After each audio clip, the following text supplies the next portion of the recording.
Sino pa? Si May Kasiguran, si Champi Tuti, nandiyan din. Sino pa nandiyan? Si Aurelia Adena, Delia Rosario, nandiyan din. Sino pa sa ilalim? Madami na eh, oh, nasa ilalim yung iba. Aurelia Adena ulit, oh. Ha, Viola, paulit-ulit na lang. Si Ryzen, nandoon, ayan, Ryzen. Si Switch to, dapat isa batas na, bawal ang wig sa Uy, grabe ka kay Marcoleta. Nandiyan din po si Joel Q ng Cereza Force at sa buong Cereza Force family. Shoutout sa inyo. Si Caroline Makino.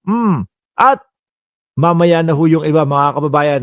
Umpisahan na muna natin ito, no? Saan po natin uumpisahan mga bossing? Ay naku po ito, 'di ba? Tingnan nyo, kala ko tayo lang ho talaga yung naghahagilap kay Vice Presidente Inday Sara Duterte, no? Ngayong panahon ho ng kalamidad, ay nako, pati pala yung mga congressman. No? Bakit to? O, tingnan nyo ang ang tinatanong dito. Sabi dito mga kababayan, no, pinost ni Jesus Palsis. Kasi naman si Congressman Jay Cohun, mga bossing, hinahanap ang Vice Presidente. Dati ho, no, laging ang ginagawa nila, nasaan si Bongbong Marcos? Bakit hindi nagpapakita si Bongbong Marcos? Ganon, di ba? Corazon Ramos at Rita Rojas at Franchito Pelobello ng Las Piñas. Ganon lagi sila. Si Bongbong Marcos, nasaan ang Pangulo? Eh samantalang si Pangulong Bongbong Marcos, wala hong absent yan ha. Kapag ka po yung may mga talagang sakuna na ganyan o ano ba tawag dito, pag meron pong mga baha, pag meron pong mga lindol, lagi pong present ang ating Pangulong Bongbong Marcos, mga bossing. At minsan nga, talagang kung makikita natin, nandoon pa, nakasakay sa helicopter at talagang iniisa-isa yung mga lugar na nasalanta nung kung anumang kalamidad yung nangyari doon. O di po ba, mga bossing? O, dati ganun ang ginagawa na ng Pangulo pero hinahagila pa ng mga DDS. Ngayon, hindi na nila ginagawa. Bakit to? Eh kasi yung idolo nila, yung Vice Presidente, mga kababayan, yun talaga ang parang wala namang pakinabang, parang wala namang malasakit sa mga kapwa natin Pilipino. Biruin nyo, ano sabi dito ni Jay Kung-hoon? Nasaan ka, Vice President? Nasa The Hague ka para sa personal na dahilan habang ang mga Pilipino ay nakikipaglaban sa ulan, baha at kawalan ng kuryente. Eh ano po ba ang gagawin doon sa dahig? Ano po ba ang dahilan kung bakit nandun?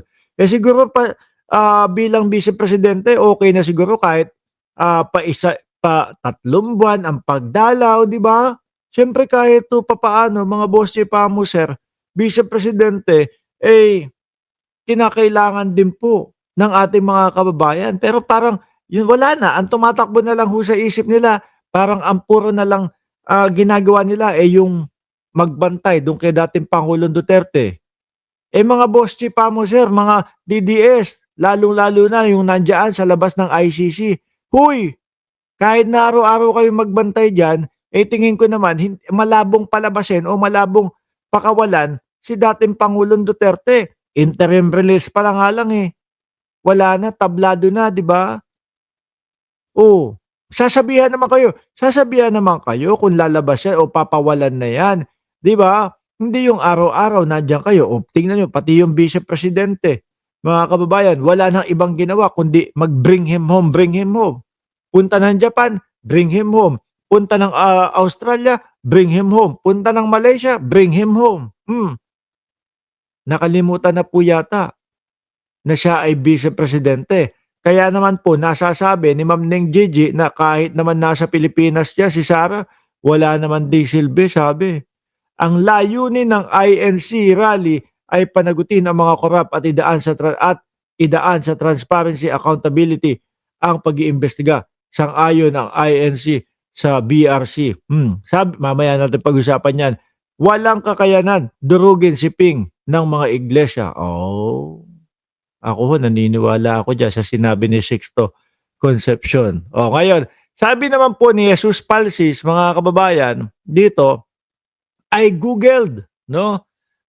And I could not find that Congressman Jay Kung-hoon indeed said this, but I also searched for any news about Sara Duterte's visit in Cebu province after Typhoon Tino struck it hard and it could not find any. Eh, totoo naman, wala naman talagang balitang ganun eh, di ba? Ang meron lumabas na balita ho, mga kababayan, eh yung ano, yung nandoon yata sa resort yata ang vice presidente. Mukhang may outing silang pamilya. O, di ba? Yun yung mas lumabas. Pero yung pagpunta po doon sa Cebu, yung umalalay sa ating mga kababayan, eh wala naman daw ho. Kahit na walang sinabi si J. Kong Hun na ganyan, mga bossing, eh yan naman talaga ang tanong din ng mamamayang Pilipino. Di po ba? Nasaan ang Vice Presidente? Hindi na nagparamdam ang Vice Presidente. Sabi ng isang Tweety bird ko na nasa Pilipinas daw si Sara at wanted to visit Cebu but postponed it when BBM visited on the same day she wanted to visit. Ay, ganon. Porkit magkakasabay sila ng presidente ng pagbisita doon sa mga kapwa natin Pilipino sa Cebu, eh iniurong niya yung kanya. Parang ang tumatakbo na lang ho sa isipan nila kung ganyan mga bossing, eh puro politika na lang po. 'Di ba? Ako wala akong pakialam, kunyari ako ang vice presidente, tapos hindi kami okay ng presidente, wala akong pakialam. I-echepuwera ko yung hindi yung pagiging, sabihin na nating magkaaway, eh kaaway naman talaga ang ano niyan, eh, 'di ba? Ang nangyayari diyan sa dalawa na 'yan, eh. Oh, sabihin na nating kaaway ko 'yan, pero hindi ko uunahin yung arte ko o yung dahil, nandiyan ang presidente. Ang uunahin ko po, kaya ako pupunta doon sa Cebu ay gusto kong, um, makatulong sa mga kapwa Pilipino. Oh, gusto kong malaman kung ano ang kalagayan ng mga, kababayan nating mga Pilipino, 'di ba, Alice Carlenga, at Becca Marquez, 'di ba? Iwas muna, tabi muna yung pamumulitika lalo na ho kapagka yung mga ganitong kalamidad ho, itsapuwera niya muna natin 'yan. Unahin natin yung mga kababayan lalong-lalo na kayo na mga nandiyan, nakaupo 'no, sa mga silya, upuan ng gobyerno. Inihalal kayo ng bayan, unahin niyo yung bayan. Hindi yung, "Ay kasi nando'n si Bongbong Marcos kaya hindi muna ako pupunta." Kaartehan na lang 'yun, 'di ba?